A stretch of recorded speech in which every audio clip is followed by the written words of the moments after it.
Izin Prof, sudah selesai Prof, azannya Prof. Nih, masih di sini. Oh, masih ya? Masih.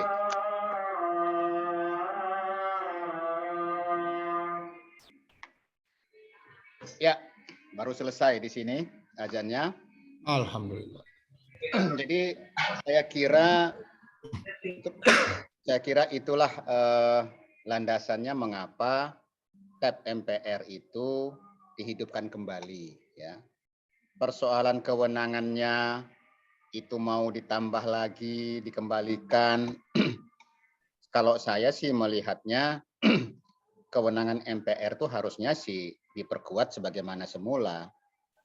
Kalau mau baca itu sebetulnya ada di, saya kebetulan juga nggak ketemu bukunya itu, saya hilang. Ada yang minjem itu, sistem pemerintahan Indonesia, kalau lupa saya judulnya, itu yang dikarang oleh, yang ditulis oleh Abi Kusuma. Jadi di sana berbagai berbagai analisis atau berbagai aspek yang dia kemukakan, termasuk MPR itu adalah sebuah lembaga yang merupakan ciri khasnya Indonesia. Ya, ciri khasnya Indonesia. Jadi di sana kalau kita lihat judulnya itu, kalau dulu bukunya saya punya itu warna merah, sistem pemerintahan apalah di situ judulnya sistem pemerintahan, ya. Pengarangnya itu Abi Kusuma, ya, dosen Universitas Indonesia, ya. Selain buku tentang lahirnya Undang-Undang Dasar, dia punya buku tentang sistem pemerintahan Indonesia. Nanti kalau sejak kemarin Pak Tis masih punya nggak, saya lupa itu anunya. Saya belum sempat kopi lagi. Saya dulu belinya di bandara dulunya. Beli di Bandara Soekarno-Hatta itu. Apa itu, Pak? Buku yang sistem pemerintahan karangan Abi Kusuma. Sistem pemerintahan karangan. Ya, lanjut deh. Belum tahu sih, Pak. Nanti coba tak Sinja cari, Pak. Nah, kalau ada sama Pak Tis, nanti di kopi lagi lah. Saya juga mau kopi itu. Siap, Pak. Kalau di toko buku nggak ada. Dulu jualnya di bandara. Kalau Pak Hidayat masih suka melintas di bandara, itu kalau dulu di Terminal 2. Nggak tahu kalau sekarang. Di Terminal 2 itu dulu tempat kita nunggu keberangkatan yang di dekat yang ada shop kikilnya atau ada apa yang di dekat anu itu. Dekat pojokan itu kan ada toko buku dekat apa tempat kita sholat Terminal 2 itu dekat sholat itu ada jual koran, jual majalah itu pojok itu dulu jual bukunya. Judulnya apa, Prof? Ya, judulnya apa, Prof? Sistem pemerintahan. Cuman ujungnya apa sih, lupa, apa sistem pemerintahan Indonesia atau apa apa presidensial versus apa gitu ya di situ, ya. Pokoknya sistem pemerintahan depannya, ya. Pengarangnya Abi Kusuma. Itu bukunya nggak tebal tapi mahal itu. Bukunya nggak tebal tapi harganya kalau dulu 150.000 itu dulunya. Itu menarik itu untuk dibaca. MPR itu kenapa ada, ciri khasnya Indonesia, ya. Itu di buku itu, ya. Karena Abi Kusuma ini pengajar tutup ya, udah ya. Apa namanya, Abi Kusuma ini pengajar sejarah hukum, ya, tentang sejarah hukum. Jadi riset tentang sejarah hukum termasuk lahirnya Undang-Undang Dasar 45, bukunya ada itu tentang lahirnya Undang-Undang Dasar 45. Gitu. Prof, tadi kan kenapa saya nanya ya, Prof? Kalau kita pelajari sejak dihapusnya lembaga tinggi dan tertinggi negara kan, Prof? Kan tidak ada lagi penyebutan lembaga tinggi atau lembaga tertinggi kan, Prof? Ya, jadi semua lembaga negara semua lembaga negara. Nah, selain itu, selain 7 fungsi dari tugas pokok dari MPR itu kan sebenarnya satu untuk merubah atau undang-undang. Selebihnya itu kan kebanyakan tugas pokoknya berhubungan dengan pemberhentian presiden, Prof. Yeah. Pengangkatan, pemilihan wakil presiden jika ada kekosongan, kan itu kan, Prof. Yeah. Makanya saya bilang kok untuk melakukan hal-hal yang bisa dibilang bukan sesuatu yang pasti gitu ya, Prof. Tingkat kepastiannya rendah, kenapa harus dilembagakan gitu? Kenapa nggak ditambahkan aja fungsi DPR itu, Prof? Karena juga isi di MPR itu juga ada sebagian besar juga DPR dan dari fraksi dan DPD gitu, Prof. Nah itu maksudnya tadi arah pertanyaannya gitu. Kalau Bentar. Saya ini dekat betul dengan speakernya masjid. Nggak apa-apa, Prof. Masjid saya ini Daerah jaraknya mana, 2 Prof? Ya? Masjidnya itu? Daerah mana? di Pahoman, ini di Haruhama bukan? ya, Haruhama. yang di depan rumah Pak Herlani masjidnya. Oh, ini masjid. Oh iya, yang dekat Lurus. stadion. Lurus Susilo, lurus Dr. Iya, Susilo. Oh iya iya. Rumah saya di Jalan Wai Umpunya, dua jalan sebetulnya sih, cuma suaranya keras banget. Ini tinggi anunya towernya. Iya. Pernah saya ke rumah Prof waktu itu. Sama siapa? Ini si Tori pesen barang sama saya waktu itu. Oh iya. Itu Sama masih, wah itu dekat saya sama beliau, Prof. Ya, Kayak Tori adik sendiri. Tori lagi ke Seli. kantor tadi. Iya. Waktu nikahan beliau kan saya hadir waktu itu di Hotel Horizon. Iya, mereka juga masih di sini, rumahnya masih direhab. Iya, makanya. Ya. Oke, saya lanjut ya. Jadi kalau ngelihat itu sih kelihatannya sih memang seperti itu Pak Hidayat. Tapi kita kembalikan kepada historisnya ya. Secara historis lembaga ini kan lembaga yang punya hierarki kedudukan yang tinggi, lebih tinggi dibandingkan lembaga yang DPR itu kan. Ya. Makanya dan fungsi-fungsinya masih sangat sentral, dan itu kalau Pak Hidayat baca bukunya Adi Kusuma, itu baru kita paham sebetulnya lembaga ini sebetulnya nggak boleh dikebiri seperti sekarang. Lembaga ini, Oh gitu ya. Lembaga ini adalah khasnya Indonesia. Saya nggak tahu, saya bukan orang tata negara, apa punya negara lain yang namanya MPR itu? Nggak ada kan? Ya hanya kita. Nah jadi lembaga ini menurut saya nggak bisa dihilangkan, karena itulah khasnya Indonesia.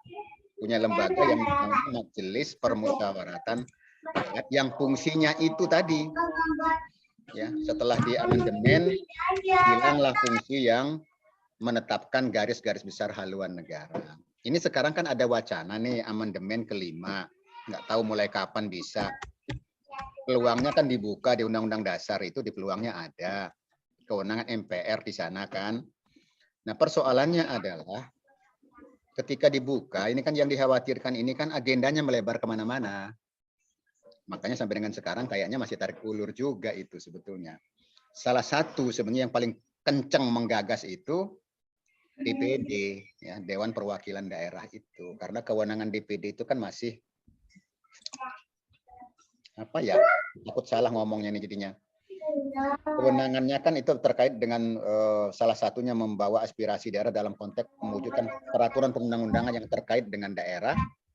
Tapi ketok palunya kan DPD nggak punya kewenangan di situ. Begitu ketok palu itu yang punya kewenangan ketok palu, yang punya kewenangan legislasi itu DPR. DPD nggak ada kewenangan di sana. Jadi mau nambah power ya, Bro? Kelihatannya kan gitu ya. Tapi kalau saya, apa salahnya kalau kita mengakui dia sebagai Senat perwakilan, sebagai anggota perwakilan daerah, harusnya kan kewenangan dia sampai menetapkan dong.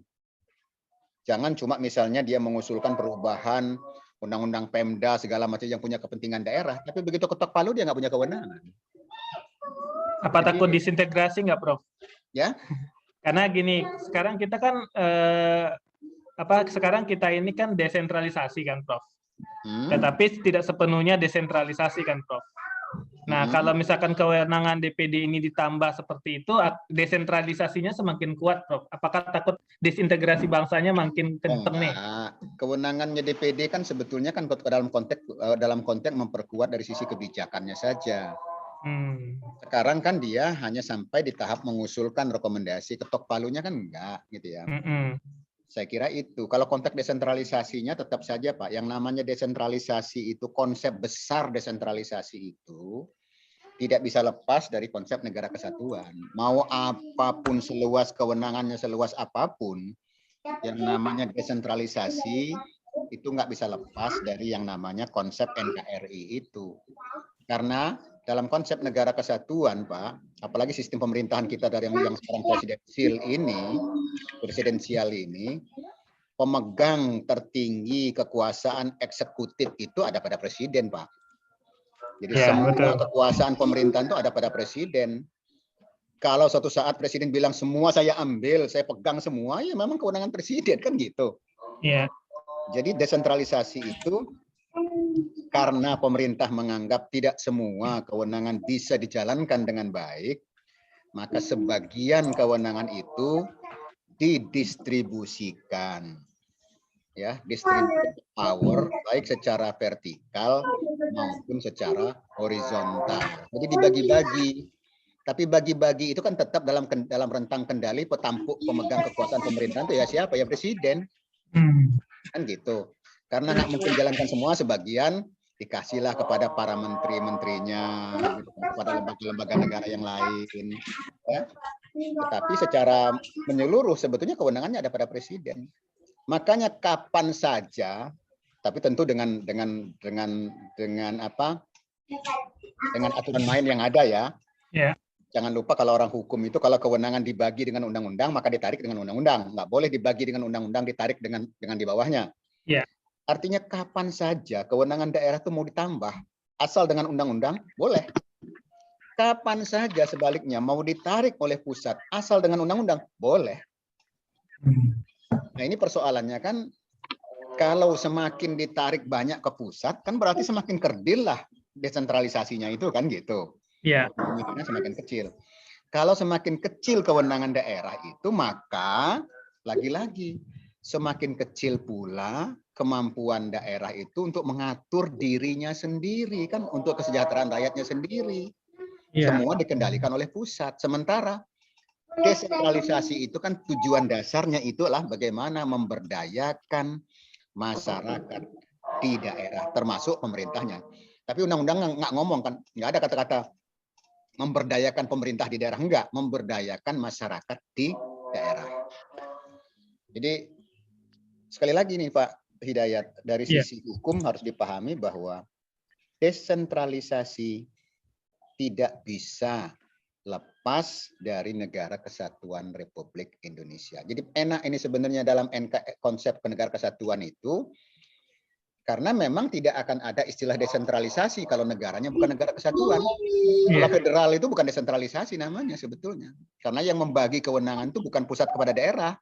Kalau di federal itu yang membagi kewenangan itu pemerintah yang ada di federalnya itu membagi kepada negara bagiannya, membagi sebagian kewenangannya kepada pusat di situ. Ini dibalik kan gitu. Makanya dulu kalau misalnya teman-teman mahasiswa yang backgroundnya hukum atau Pak Hidayat juga nggak apa-apa, Pak Hidayat juga rajin, baca aja undang-undang dulu, misalnya Undang-Undang Nomor 22 Tahun 99.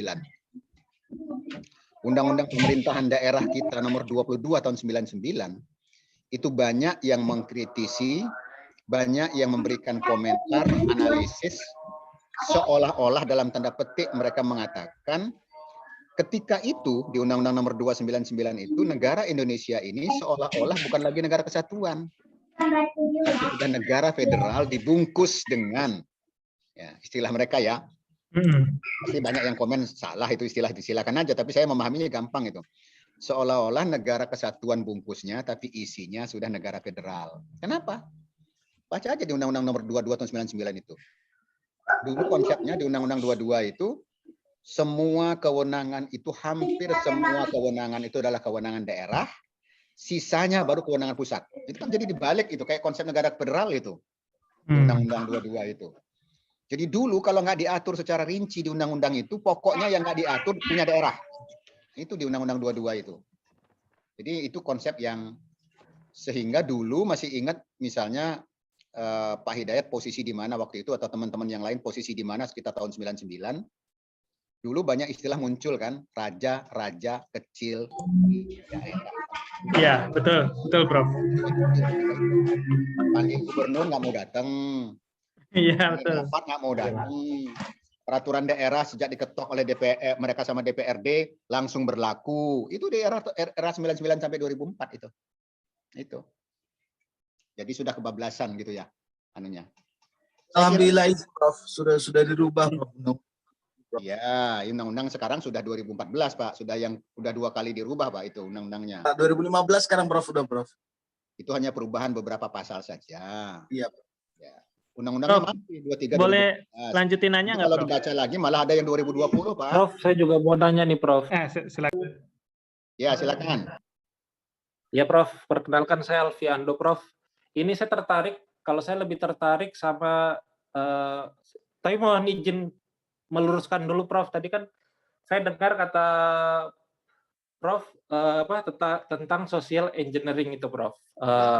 Hukum sebagai rekayasa sosial itu.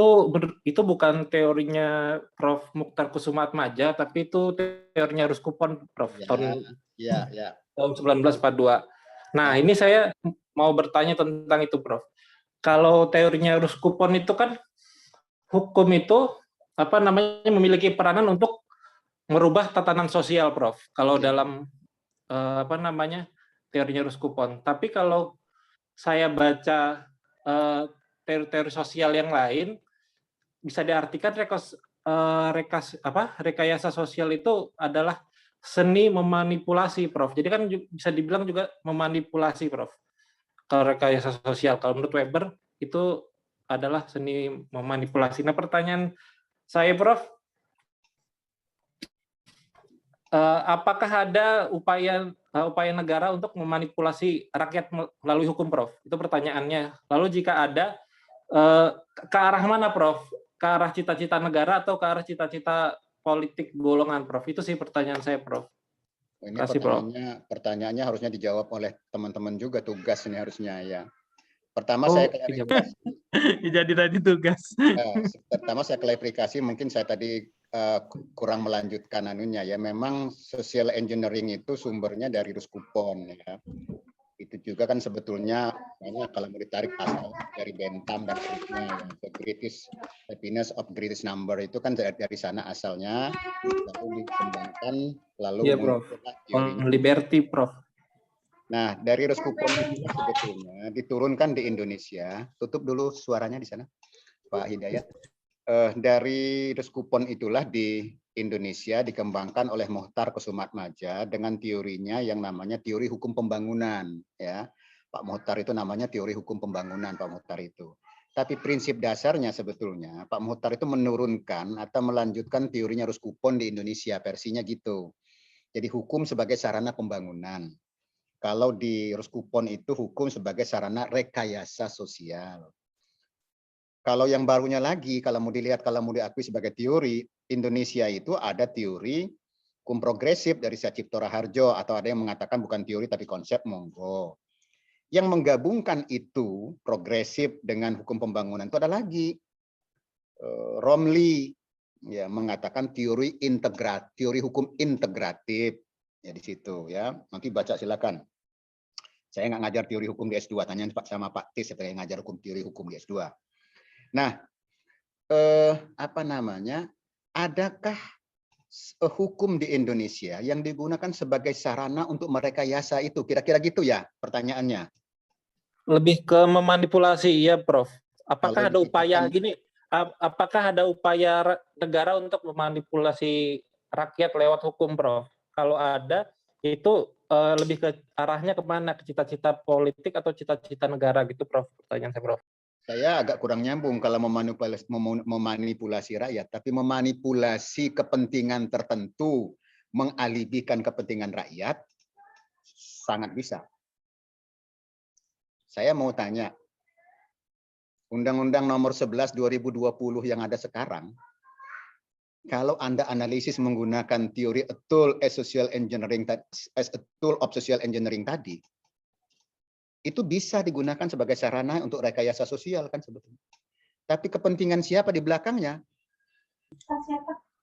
Saya sudah katakan, hukum itu tidak selamanya ya, sesuai dengan politik hukum sebagaimana diatur dalam Undang-Undang Dasar.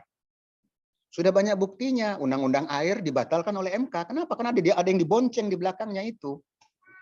Kapitalisme di belakangnya. Tentang privatisasi air, tentang monopoli swasta. Undang-undang migas sudah 3-4 kali dibatalkan pasal-pasalnya oleh MK. Banyak aturan-aturan yang dianggap memanipulasi tadi itu. Tapi bukan rakyat yang dimanipulasi ya, kepentingan-kepentingan rakyat yang dimanipulasi melalui hukum sebagai rekayasa sosial tadi itu. Kepentingan siapa? Harusnya kepentingan siapa itu merujuk pada Undang-Undang Dasar kan harusnya. 4 itu tadi kan. Tapi bisa nggak misalnya di balik itu ada agenda tersembunyi. Nah ini tadi, jangan lupa loh, membentuk hukum sama melaksanakan hukum itu nggak lepas dari di bawah ini juga kan. Ada aspek politik, ada aspek ekonomi, ada aspek sosial, ada aspek budaya, ada aspek teknologi. Pertempuran politik di sana itu kan kepentingan itu. Kalau Anda kembali ke teorinya tentang teori politik hukum, di bukunya Mahfud mengatakan bahwa hukum sebagai produk politik, nggak bisa dibantah, memang hukum juga produk politik. Tapi tidak semua hukum produk politik kan? Gitu. Hukum adat kan enggak juga kan gitu ya. Hukum Islam juga bukan kan. Tapi hukum negara dalam konteks yang hukum yang sekarang yang kita kenal ini kan sebagian itu produk politik. Dibuat oleh pelaku-pelaku politik. Undang-undang itu siapa yang buat? Dewan. Dewan itu siapa? Orang politik. Nah, bagaimana kita mengukur apakah aturan-aturan yang ada itu memang tujuannya untuk kepentingan politik golongan, kepentingan politik kelompok, kita analisis. Kalau kita nggak setuju, disediakan sarananya. Judicial review. Kalau di bawah undang-undang, bawa ke Mahkamah Agung. Peraturan Bawaslu, misalnya kita anggap nggak setuju kita dengan peraturan Bawaslu, bawa ke MA. Uji di Mahkamah Agung. Peraturan Menteri kita nggak setuju. Kemarin banyak kan konteknya dengan pemilu segala macam itu dibawa ke Mahkamah Agung. Di judicial review di Mahkamah Agung. Kemudian kalau undang-undang, kita bawa kemana? Kita bawa ke Mahkamah Konstitusi. Sudah banyak undang-undang yang dibatalkan pasal-pasalnya oleh Mahkamah Konstitusi. Kalau yang secara penuh dibatalkan, saya nggak punya referensi banyak ya. Yang saya ingat itu hanya satu yang dibatalkan secara keseluruhan, itu Undang-Undang Nomor 7 Tahun 2004 tentang sumber daya air. Itu dianggap penuh dengan kepentingan-kepentingan kapitalis lah, katakanlah pemilik modal ya. Di situ ada aturan-aturan yang syarat dengan privatisasi, monopoli dan seterusnya di sana. Dan itu tidak sesuai dengan pasal 33 yang sebesar-besarnya kemakmuran rakyat tadi itu ya. Jadi itu kalau mau lihat bacalah putusan MK misalnya tentang uji material tentang undang-undang air, sumber daya air, undang-undang migas, undang-undang kehutanan. Banyak itu yang sudah di pasal-pasal yang sudah dibatalkan oleh Mahkamah Konstitusi. Saya kira itu. Jadi kalau teori itu mau digunakan untuk menguji apakah ada aturan negara yang itu kepentingan tadi terakhir pertanyaan kepentingan siapa? Kepentingan negara atau kepentingan politik tertentu? Kompasnya kan sudah jelas kepentingan negara dan bangsa di situ. Tapi siapa bisa jamin produk hukum yang ada itu sepenuhnya untuk kepentingan bangsa dan negara? Orang di Pak Mahfud aja pernah punya statement yang semua orang marah kan gitu ya. Pak Mahfud pernah punya statement bahwa ada jual beli pasal itu di DPR itu. Dulu kan pernah, saya kalau ditelusuri coba jejak digitalnya masih ada, coba telusuri. Pernyataan Mahfud ada jual beli pasal di DPR. Sebelum dia jadi sebelum dia jadi Menko itu kan. Itu kepentingan asing itu, nongkrong itu orang asing itu, bila perlu satu pasal itu bayar berapa miliar bisa kalau bisa. Benar, Prof. Salah satunya tentang tembakau, Prof. Nah, iya kan? Kan sampai sekarang nggak goal untuk melarang itu tentang industri tembakau itu. Di mana-mana kan sudah dilarang pindah ke Indonesia. kita nggak bisa. Iya, kita nggak bisa, udah dibeli. Ya, pemilik modal mungkin di belakangnya atau jangan dulu Pak Hidayat, siapa tahu ini justru ada kepentingan besar orang Indonesia petani tembakau loh Pak. Nah, hati-hati. Dibalik ya Prof ya. Kebalik misalnya, bukan pemodal rokok, tapi petani tembakau. Gitu ya kan. Yang teriak. Persoalan teriaknya betul teriaknya mereka atau mereka disuruh pemodal nggak tahu. Sama aja Pak, teriaknya petani yang ada di register 45 itu petani yang teriak atau orang di belakangnya pemilik modal Pak. Ini persoalan hukum, ada pendekatan aspek ekonomi yang juga masuk di dalamnya Pak. Iya, betul. Jangan lupa Pak, kepentingan sosial, kepentingan ekonomi itu juga. Kepentingan ekonomi itu sangat besar Pak, menentukan kompasnya hukum itu. Tuh. Seperti sekarang, kita lihat aturan-aturan yang ada. Banyak di bidang lingkungan sumber daya alam itu yang kompasnya bukan kompas untuk lingkungan, tapi kompasnya itu diarahkan supaya gimana sih caranya hutan ini bisa diambil, gimana caranya tambang ini bisa diambil, gimana caranya air bisa diambil. Kan gitu itu. Mending kalau diambil untuk sebesar-besarnya kemakmuran rakyat. Kadang-kadang di belakangnya ada kemakmuran siapa ya di belakangnya, nggak tahu kita. Ini menariknya belajar politik hukum ya. Jadi saya juga enak belajar politik hukum. Kenapa? Karena bisa ngoceh walaupun nggak punya fakta, misalnya undang-undang ini kayaknya arahnya ini bukan untuk ini nih, tapi untuk ini. Ya sudah, coba diteliti gitulah. Omnibus Law sekarang ini coba dikaji, menarik. Pasti pemerintah bertahan habis-habisan itu dalam rangka mendongkrak ekonomi. Ya memang iya, undang-undangnya Cipta Kerja kok judulnya ini. Iya, betul. Di belakangnya ini gimana nih? Turunannya, Prof. Kalau kita lihat dari berbagai aspek, turunannya, Prof. Ini sama dengan dulu ketika ada undang-undang kehutanan, undang-undang air, itu terutama dulu itu kan ada kepentingan lembaga-lembaga asing ya yang bergerak di bidang ekonomi untuk mendorong ya hukum-hukum yang ada kita itu untuk memudahkan mereka melakukan investasi. Ini kan sebenarnya kan tidak lepas dari kepentingan global. Yang namanya globalisasi, di era global itu kan semuanya diserahkan kepada pasar. Silakan Anda tarung. Kalau Anda kuat, Anda menang. Kalau Anda nggak kuat, Anda tergilas. Kita mau lepas begitu saja apa enggak? Kalau kita lepas, pengusaha kecil itu mati, Pak. Rakyat kecil mati. Maka, jadi melebar-melebar kuliahnya. Ada fungsi negara dalam konteks negara kesejahteraan itu ada semacam dilema memang. Dalam konteks negara kesejahteraan itu, negara itu nggak boleh lepas. Negara harus pegang itu aturan-aturan yang untuk mewujudkan ekonomi. Tapi dalam konteks globalisasi, dalam konteks itu, welfare state itu, negara itu kan semakin banyak harus semakin banyak mengurangi tanggung jawabnya. Jadi ada semacam dilema. Dalam konteks ekonomi nggak bisa negara lepas, Pak.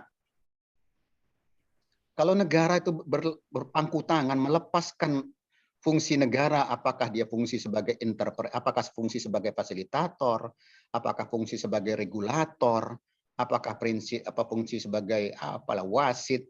Kalau itu lepas, wah ini nanti tempurnya tempur kayak tarung bebas ya, kayak orang yang UFC itu tarung bebas, pakai pukul dagu boleh, tendang boleh, sepak tonjok boleh, nggak ada aturan. Wah yang kecil habis Pak, yang kecil. Jadi kayak saya bertarung sama Pak Hidayat pasti kalah Pak. Saya kira itu, yang lain takutnya yang lain sudah kelamaan kuliahnya, nanti Menarik, Bro. Menarik memang, tapi kalau kita terusin ini sudah jam 4 kurang, nanti teman-temannya pada ngoceh, nanti Pak Hidayatnya dimarahin. Saya kira itu, kalaupun masih ada pertanyaan, kita bisa sambung. Terima kasih, Prof. Ini nanti ada beberapa hal nanti bisa saya ulang nih minggu depan. Ada beberapa yang harus saya jelaskan lagi. Saya kira itu, saya cukupkan dulu kuliah kita sore hari ini. Saya akhiri. Bila taufiq hidayah. Wassalamualaikum warahmatullahi wabarakatuh. Waalaikumsalam warahmatullahi wabarakatuh. Terima kasih, Prof. Terima kasih, Prof.